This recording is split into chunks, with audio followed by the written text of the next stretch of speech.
You go mano a mano with me. Your opening statement, please. Well, a couple of things. I'm glad you pointed out that some 56 to 58% of Americans are pro-marijuana legalization. I stand with that majority of Americans, and also such radicals as William F. Buckley, who once said, look, my position on this should not be confused as somebody who is indifferent to drug use. I'm not, as William F. Buckley was not, especially with kids. I stand with you on that issue. But there are a couple other stats as well. First of all, when it comes to the drug war, some 80% of Americans plus, when polled about it, find that it's a failure. We spend huge amounts of money on it. 70+% of Americans are pro-medical marijuana legalization, and 70+% of even Texans in a very conservative state are pro-leniency for nonviolent drug offenders. We spend hundreds of billions of dollars since the DEA was formed on fighting this war. We incarcerate many people. We arrest 1.5 million, some, I think, 48% of them marijuana convictions, the majority of those for possession only. And people look at it and go, this is a cost-benefit analysis. Is what we are doing working? And many people disagree, and that's where I stand. Well, you ran into the adult precincts very quickly. These are the stats from the White House. That matters when you're talking about legalization. It doesn't matter to me. I'll tell you why in a moment.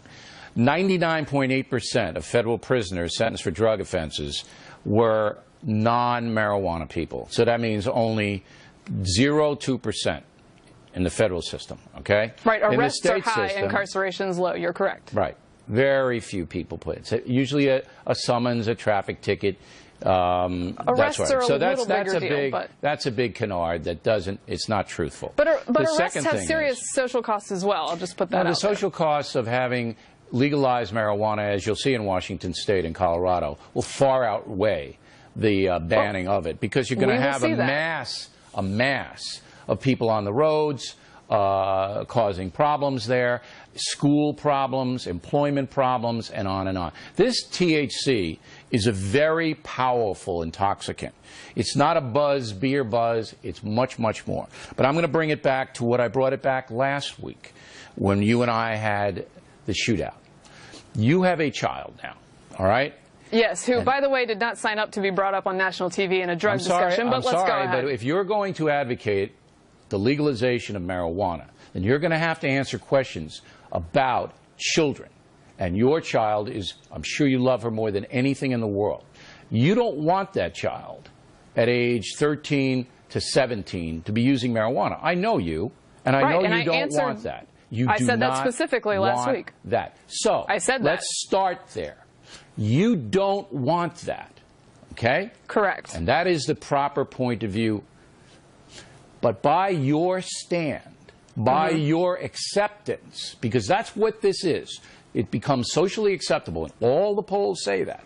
The kids, the teenagers, think it's more socially acceptable now than ever before in the history of this country. And the use of marijuana is rising in all the high schools across the country. By the time your daughter gets to the teenage years, pot will be like chewing gum, smoking a cigarette. All right? That's what it's going to be. That is going to harm the fabric, the motivation, the everything of this. 1 in 6 teenagers now gets addicted to marijuana once they try it. That number is going to go to 3 to 6. Yes. Okay. And that's what's going to happen. Go. A couple things. I do not want my daughter, since we're talking about her, to maybe drink a bunch of alcohol or have a tattoo when she's a teenager. Those things are legal. They might be inadvisable for my child, but I do not necessarily think that they have to be illegal, especially if it takes billions of dollars to keep them illegal. Further, when it comes to alcohol and THC, I disagree with you fundamentally on the idea that I think people can enjoy marijuana and alcohol in moderation. Right. Are we talking as adults. children now? Wait, are we no, talking, okay. No. Well, then why are you veering out of the children realm? Because we're talking about legalization for adults. Okay. We're not talking about legalization for children. See, this is what you did last week, and this is what you're doing again. When I answered your question last week, that's exactly what I did last week. You're petty-fogging the issue by taking out of the children realm into the adult room. I clearly said if adults want to use it, I have no problem with it, and they shouldn't be bothered. I clearly said that. You dodge the children issue because you can't justify it. What happens is, yes, alcohol is a plague. More than 10% of American adults addicted. Would you and like children to legalize are drinking that? all over the place. Would So you like to prohibit it? Do you want to be a lady of it. temperance? Would you like to be a woman of temperance? No. You want to add crusade? to an already bad problem by making another intoxicant socially acceptable. You want to perpetuate a system that is already not working. Is it working properly right now, Bill? All you have to do is decriminalize marijuana and send the message to children in a heavy-duty way, this is not a good substance. We in this country are doing the opposite. We are saying it is okay.